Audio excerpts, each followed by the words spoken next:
Angry questions continue to swirl around Malaysian Flight 17.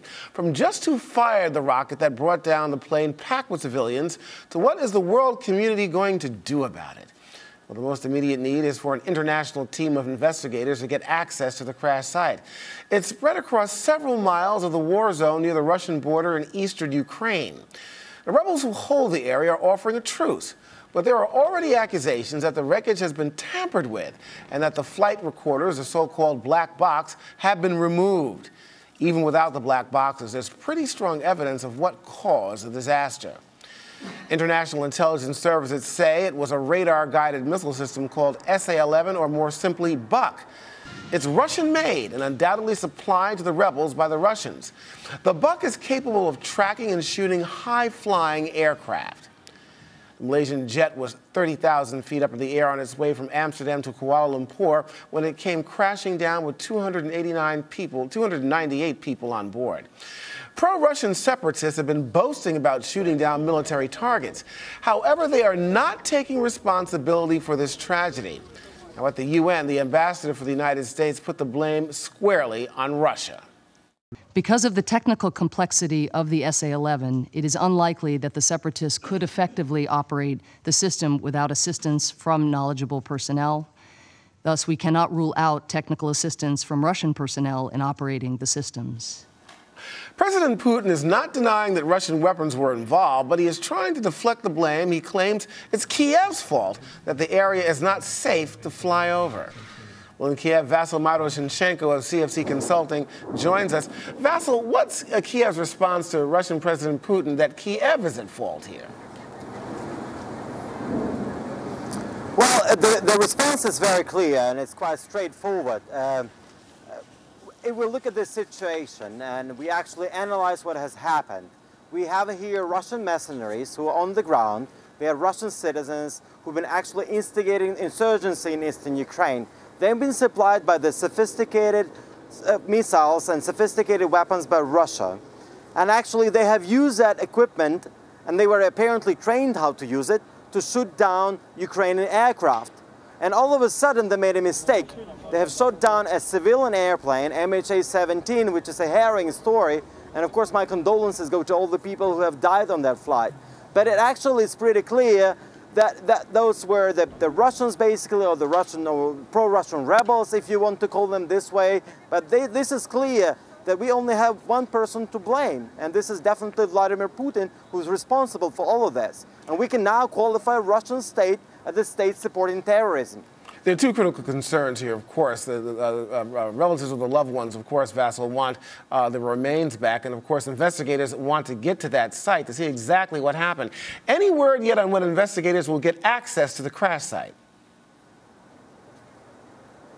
Well, actually not. That's this whole problem, because there was a special mission of the Organization for Security and Cooperation in Europe. They were sent there, but they didn't really get a proper access. And they were, in a way, intimidated there. Apparently there was some pilfering done. There's been already some things are missing. They haven't yet found the black box. Nobody knows where it is. So apparently they are trying to conceal something, and they're trying to hide some evidence. So actually, if we analyze everything, it's pretty clear who is responsible for that. And now I believe it's high time for the European Union, for the West, to react to Russia. I think it cannot be tolerated, because what is happening is totally horrendous. And definitely everybody's getting tired of Ukraine, nobody's paying attention to what's going on here, but all of a sudden we all coming back to the issue that Ukraine-Russia war is actually the situation which is undermining security in Europe and in the world. Vasyl, we have less than a minute left. As you know, Ukraine's President Petro Poroshenko called off the last ceasefire. Now there are calls for another one. What do you expect will happen? Look, the last ceasefire was not productive, because those terrorists, Russian terrorists, they kept on shooting. And it only gave them this time to get new weapons from Russia. And ironically, those were the sophisticated surface-to-air missiles which they have obtained in that 10 days of ceasefire. And this is very tragic. So really, how can we have a ceasefire if they use this as an opportunity to get stronger and actually to keep on killing Ukrainian soldiers there? Vasyl Maroshenchenko reporting live from Kiev. Vasyl, thank you so much. While the investigation continues, the pressure mounts for the international community to take more dramatic steps against the Putin government. William Courtney's distinguished career in the U.S. Foreign Service includes the role of special assistant to the president for Russia, Ukraine, and Eurasia. Roy Liggett is a retired commercial airline pilot who served as an investigator for the Airline Pilots Association. I want to welcome both of you to the show. Ambassador, I want to start with you. What do you see as Putin's position? Does he simply not care what the rest of the world thinks, or has he miscalculated this one? He has miscalculated. It's a huge miscalculation. It's somewhat akin to what happened with the KAL 007 shootdown in September 1983, when Soviet air defense forces knocked down a civilian passenger airline flying from Anchorage to Seoul, Korea. And in that case, the Soviets denied at first that the plane was down, then they admitted the plane was down, but denied responsibility, said it was a U.S. military aircraft that had been shot down, and then only later did they confess to what actually had happened. Here, Putin has the same issue. Is he going to blame the separatists for the attack? Is he going to blame his own air defense forces, field commanders who were not under control of the Kremlin? Or is he going to take full responsibility? One way or another, the international pressure is mounting so quickly on the Kremlin that they have to come up with a credible strategy to explain what happened and why. And we want to talk more about that pressure in a minute, international pressure, Ambassador. But Captain Liggett, I want to go to you now. The question a lot of people are asking is, why would a commercial jet fly over a conflict area? Wouldn't they have known about this, or shouldn't there have been something to tell them, a briefing, that a commercial airline shouldn't be flying over areas like this? Well, in fact, there was. There were restrictions in place as to altitudes that you could fly across that area.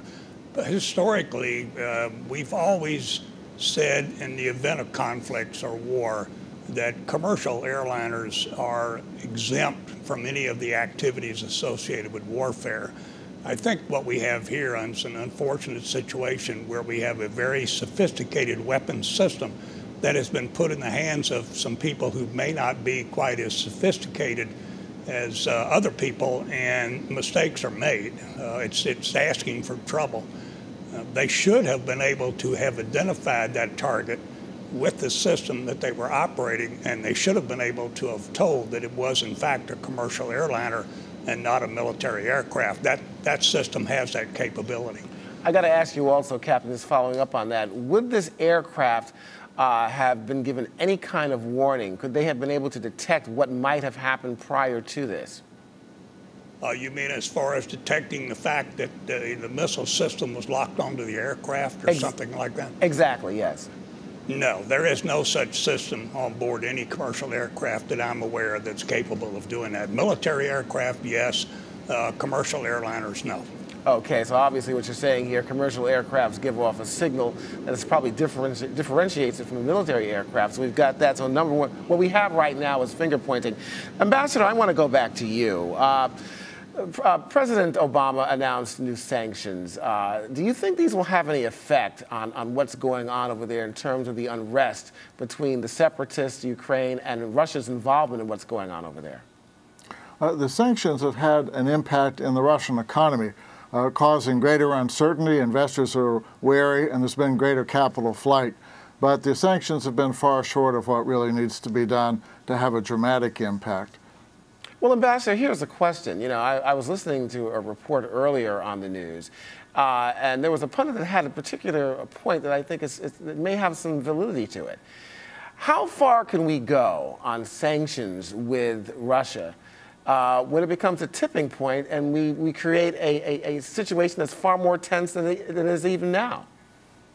Well, if the Europeans were to join tough sanctions with the United States, and the next round of sanctions likely will be Europe and America together, not U.S. alone as it was the case last week.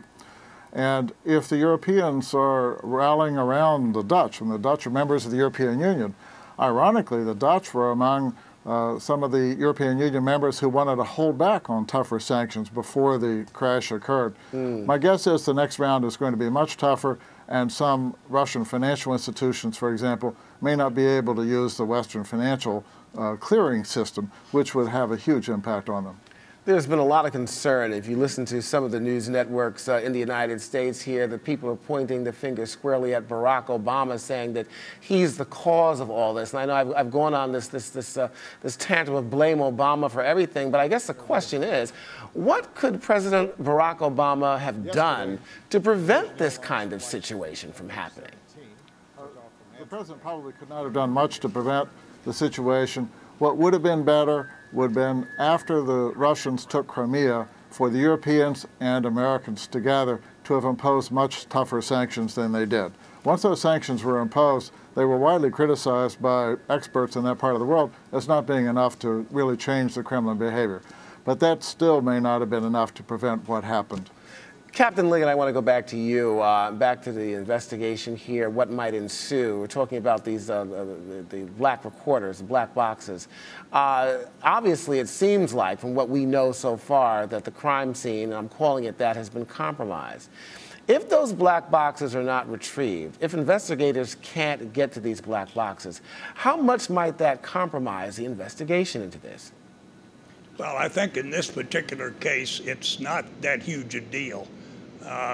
I think the outside evidence that you're going to see within the wreckage is going to tell us the tale. Anytime you have an explosion like that, whether it's internal or external, there are various chemical changes that take place. Various rocket components will probably be found embedded in the wreckage. And I think in this case, that's going to be probably much more important than recovering the black boxes. What are we going to be looking for here? I know in the TWA Flight 800, they reconstructed the entire plane. As the whole idea is to get all the parts back so the plane can be reconstructed. They can see exactly where the missile hit. They're looking for traces of any kind of evidence there. What are we looking for? That's correct. They will try to, at least whether they do a complete reconstruction or not is yet, we don't know that. But at least a partial reconstruction where you can see where outside objects impinged on the aircraft structure, that's going to be quite evident. They can also do chemical analysis of the particles they find impinged into the structure and can pretty much tell you where it came from and what it was. Ambassador, I want to end with you. You talked about this being a miscalculation on the part of Vladimir Putin. I think many would agree with that. The question I have, he's garnered a lot of support in Russia over his stance about Ukraine, eastern Ukraine, and Russian separatists. Do you think because of this incident, his support at home might wane? Yes, I think that's a real situation that he has to worry about. When the Soviet Union collapsed, as it was on the way to collapsing in the late 1980s, there were three big factors that made a difference. One was the unpopularity of their involvement in the fighting in Afghanistan. Another was how they mishandled the Chernobyl nuclear disaster in 1986, not telling people right away what had happened. And the third was the economy was getting into greater trouble. Right now, Putin has two of those three to worry about. Unless he comes clean on this shoot down of the Malaysian airliner quickly, he could find himself in a situation kind of like after KL-007 or Chernobyl, where the Kremlin dissembled and delayed telling the truth. He's also got an economic problem that will grow if sanctions increase. So I think Putin has a lot to worry about now. Absolutely. Well, the situation obviously is certainly still fluid. The investigation, or the lack thereof, hopefully we'll get one, will continue. Ambassador William Courtney and Captain Roy Liggett, I want to thank both of you for joining us, for your insights. Sure. My pleasure. Amid all the finger pointing and laying of blame, it's important to remember that those aboard this flight were civilians. 298 souls not involved in the conflict that was raging on the ground below them. Indeed, as U.S. President Barack Obama emphasized, many were on their way to a medical conference on HIV and AIDS. These were men and women who had dedicated their own lives to saving the lives of others, and they were taken from us in a senseless act of violence. In this world today, we shouldn't forget that in the midst of conflict and killing, there are people like these, people who are focused on what can be built rather than what can be destroyed.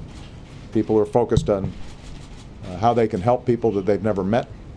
People who define themselves not by what makes them different from other people, but by the humanity that we hold in common. It's important for us to lift them up and to affirm their lives. And it's time for us to heed their example.